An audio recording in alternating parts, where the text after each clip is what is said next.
Scream 7, the 7th film in the Scream franchise. It has already been lampooned. It has the worst Rotten Tomatoes score of all 7 Scream films. Okay. Did you agree with that? No, not at all. Me either. 4 is still the worst. Yeah. I haven't seen 5 or 6. I don't think I've seen 5 or 6 either. I haven't. All I know about them is I know Jenna Ortega's in both of them. Yeah, then I haven't seen either one. And I know Jack Quaid is in 5. And I know that Dewey dies in 5. Yeah, I knew that. I know 6 is in New York, mostly just because of this movie. Yeah, there was a lot of reference to 6 in this movie, so. Yeah, and okay. 5. They gotta mention Dewey's death. Okay. Let's see. So, what do you think? Sidney Prescott, Stu, what's her name? Gail Weathers, and that was it. That was the ones from the first one that they made cameos or appearances in this one. Yeah. Well, I mean, they saw how well doing a Scream movie without Sidney worked last time, and I assume they folded. Yeah. It's pretty good, honestly. You liked it? I don't get the hate. This might be the second best film in the franchise. It was very... It's better than 2. Yeah, it was very... It was 1, 2, 3. It was good. It was that type, that same, along the same lines, So I really... Definitely better than 4, but that's not a high bar. All right. So that's... I thought it was a good... It was gory. It had... I don't know if I thought it had a lot of ooey gooey, death. The best. Ooey gooey. It turns into a Sam Raimi movie for a second when they impales the guy with the bar stool. Boy. Yeah. The bar. No, it was a beer tap. Yeah. Like, put it in, and then the beer starts going out. So, that's something out of... What the heck? That's something out of the Evil Dead. The Evil Dead is like... It was so campy to me. I was like, Evil Dead and Evil Dead 2 are the best horror movies because they do what horror movies were made for, which is shit like that. Yeah, I did enjoy it. And that, if this movie's going to go Evil Dead, it can go... It didn't quite go all the way there. Yeah, it's fine. I don't get the hate. Yeah, I would say it was a good Scream. I will say plot-wise there are some issues here. I'll start with positives, though. Neve Campbell's good. Yeah, she's played this character in 6 movies now. Yeah, she knows how to do it. The appearances by... Courtney Cox is forced into this. Yeah. She doesn't fit in. She just has to be here because it's a Scream movie and she has to be in these. Yeah, they limit her character. Yeah. She's got nerve damage and trauma from the last 30 years, and they let it show. But that was good with the character. I liked that part of it. I liked the daughter. She was fine. I liked the fact that Sydney's character was married, had 3 kids. She's married to she'd been married for 20 years, and she's married to Jeff Winger from Community. Yeah, and that he's a main character through the whole thing, and that's pretty good. So I like that. I thought it was a good storyline. They do, spoilers, what happened to Dewey in 2, where he gets stabbed a bunch of times, and then they have him in the ambulance, and he's like, "Oh, I'm all right. I'll survive."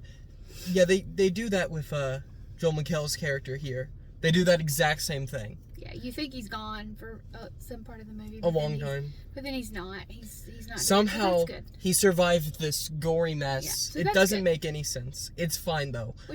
I think that fits with the movie. It's good. I will get into negatives. Okay. So that was my positives, too. I thought it was it ran along the storylines. It was fine. It was a good campy movie. It was kind of, had the gory kills and the campy kills. So, yeah, it was good. I do have another positive. Okay. Matthew Willard is great in everything. People who don't like Matthew Willard are dicks that are 62 years old and will forever be that guy in the video store trying to get you to rent the Japanese action violence porno. Okay. He was good. But Matthew Willard is great in everything, and if you don't like him, you're a dick. Okay. I'm talking to somebody right now. He's good here. Okay. He's good here. A problem with... Okay, negatives. AI is the main plot for this movie. Is that they're using AI to bring back Stu. And then what do they use? You're just giving it all away. AI to bring back the killers from 2 and 3 briefly, and an AI Dewey shows up at one point, and it's done well. It is an interesting look at what AI can do. Here's the thing, it's not a direct problem with the movie, but when I go to see a movie that is, as far as I know, man-made, and it's in this era of this AI travesty bullshit, where if you know, that we're in, where you never know what anything is real, and, you know, there's a trailer for a new Titanic movie starring Timothy Chalamet and Zendaya. Oh wait, it's AI. In that world, I don't want to see a man-made movie have a plot about AI just because it takes away from the escapism of this actual art, which is what this is. You know what? I just thought it was just part of the 2026 world, and so they just added it in. I'll say this. You can tell when the Stews first shows up, he's AI, if your brain has been trained to be able to tell what AI is. There are some hints. He doesn't look quite right. The background's weird. Like, you can tell if you've been able to train to know what's AI and what's not in real life. But he wasn't AI. That really was that character. I mean... No, it wasn't. It was the actor. Yeah, it was Matthew Willard. Yeah. But it was real, but they made it look like AI. They gave it a weird background. They probably used some, like, CGI on his face. Like, not de-aging, just, like, random on his face. They wanted it to look like, an AI version of John Glover in an AI trailer for Gremlins 3. Okay. You know what I mean? An AI Robin Williams who's here to say, I'm actually been alive this entire time. So that was your negative? And Sean Penn tried to kill me, and that's why I went into hiding. So that was your negative? That's a Louis C.K., but yeah. It's that. I have another issue, that somebody brought up to me when we were leaving the theater, somebody who was sitting right next to us. The cops are called at one point, and never show up. That wouldn't happen. But I was thinking about that point, was that it is not like a huge town, and there is a murder. They find all those murdered and hurt people in the other area in the bar, because of course, like most of the Scream movies, there are two, people that are doing this. Allison didn't like the reveal. It's two people we barely know. I guessed the reveal before it happened, of course. The first time I saw one of them on screen, and then the second time when I saw the other one.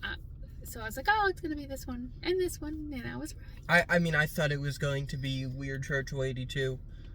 I don't know if she was a Christian or even a church lady. That's just the vibe she gives off. It's just the vibe she gives off. But anyway, okay, so... yeah, she's church lady. I thought it was going to be... I didn't suspect mental institution guy at all. I could tell that whatever that story was, because Stu wasn't actually Stu, where he's like, yeah, he was John Doe, we found him in the streets of California. Like, yeah, he got a TV smashed on his head and somehow made his way all the way to California. Yeah. Because that makes sense. Yeah, it's fine, though. Okay. I don't have much to say. Yeah, I don't have any. Right. I thought it was an alright movie. I thought it was okay. So I would say, if I was going to grade this movie, I would probably give this movie a B-. Yeah, I would give it a B-. C+. Okay. It's okay. So that's pretty on par. If you're looking for something to see in theaters right now, I think 28 years later, the Bone Temple has left now. So I guess this is your best bet. Okay.